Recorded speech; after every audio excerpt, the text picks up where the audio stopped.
সবাইকে স্বাগত জানাচ্ছি মম অ্যান্ড মি কিচেনের পক্ষ থেকে। আজ আপনাদের জন্য নিয়ে এসেছি কাঁচা আমের ক্যান্ডির রেসিপি।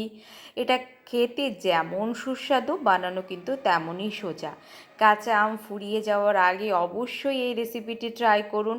ছোট বড় সকলেরই কিন্তু এটা খুবই পছন্দ হবে, তাই অবশ্যই বলবো একবার ট্রাই করবেন। কাঁচা আমের ক্যান্ডি বানানোর জন্য আমি নিয়ে নিয়েছি 500 গ্রাম কাঁচা আম। ভালো করে ধুয়ে খোসা ছাড়িয়ে লম্বা লম্বা করে কেটে নিয়েছি। আটি ফেলে এভাবে লম্বা লম্বা করে কিন্তু আমটাকে কেটে নিয়েছি। দেখুন কীরকম পুরু রেখেছি সেটাও একবার দেখিয়ে দিচ্ছি। এরপর সিদ্ধ করার জন্য একটা পাত্রে ঢেলে অল্প পরিমাণে জল দিয়ে এর মধ্যে দিয়ে দেব সামান্য পরিমাণে লবণ। সামান্য পরিমাণে লবণ দেওয়ার পর একটা চামচ দিয়ে ভালো করে এটাকে নাড়িয়ে ঢেকে সিদ্ধ বসিয়ে দেব। এটা কিন্তু বেশি সিদ্ধ হবে না, 3 মিনিট সিদ্ধ হবে। 3 মিনিট এভাবে ঢাকা দিয়ে ফুটে উঠবে জলটা। সিদ্ধ করে নিয়ে গ্যাসের ফ্লেমটা বন্ধ করে দেব। বন্ধ করে সেই গরম জলের মধ্যে কিন্তু 2 মিনিট আরও ভিজিয়ে রাখবো। তাহলে গ্যাসের ফ্লেম অন করে 3 মিনিট সিদ্ধ করেছি, গ্যাসের ফ্লেম বন্ধ করে 2 মিনিট গরম জলের মধ্যে এইভাবে কিন্তু রেখে দিয়েছি। দেখুন কেমন সিদ্ধ হয়েছে সেটাও একবার কিন্তু আপনাদেরকে দেখিয়ে দিচ্ছি।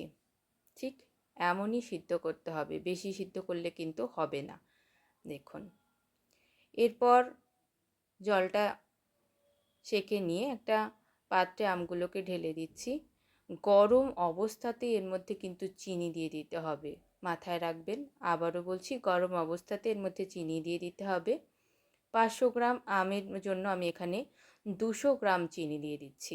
মাঝারি সাইজের এক বাটি চিনি, 200 গ্রাম চিনি দিয়ে চামচের সাহায্যে আলতোভাবে এটাকে কিন্তু মেখে নিচ্ছি। আলতো হাতেই কাজটা করতে হবে। ভালো করে এভাবে মেখে ঢেকে রেখে দিচ্ছি। 10 মিনিট পরে দেখতে পাবেন পুরো চিনিটা গলে কিন্তু জল বেরিয়ে যাবে। এইভাবে কিন্তু ঢেকে আমাদেরকে ওভারনাইট, সারা রাত রাখতে হবে এই চিনি গলা জলের ভিতরে। চাইলে আপনি লাইট ফ্রিজে রাখতে পারেন, চাইলে আপনি নর্মালে বাইরেও রাখতে পারেন। রেখে সকালে দেখুন, সকালে আপনাদেরকে দেখাচ্ছি যে পুরো চিনির জলটা গলে কীরকম কালার বা কেমন দেখাচ্ছে।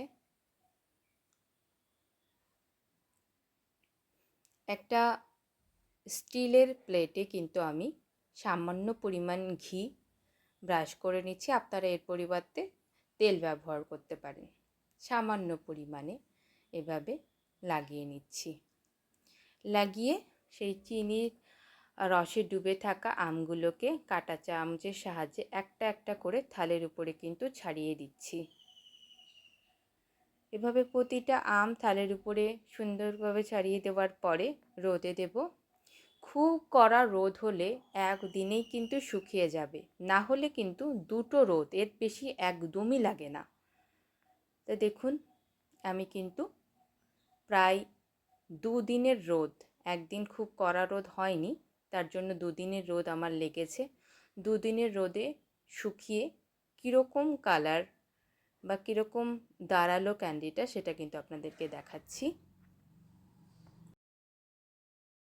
একদম পারফেক্টভাবে তৈরি হয়ে গেছে কিন্তু আমাদের কাঁচা আমের ক্যান্ডি।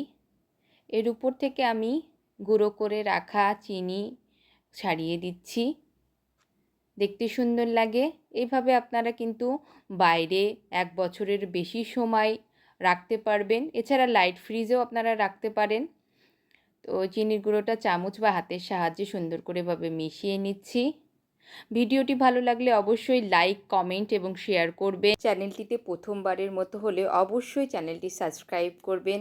বেল আইকনটি কিন্তু ক্লিক করে দেবেন। পাশে থাকবেন এরকম নিত্য নতুন অনেক রেসিপি নিয়মিত পাওয়ার জন্য। সবাই ভালো থাকবেন।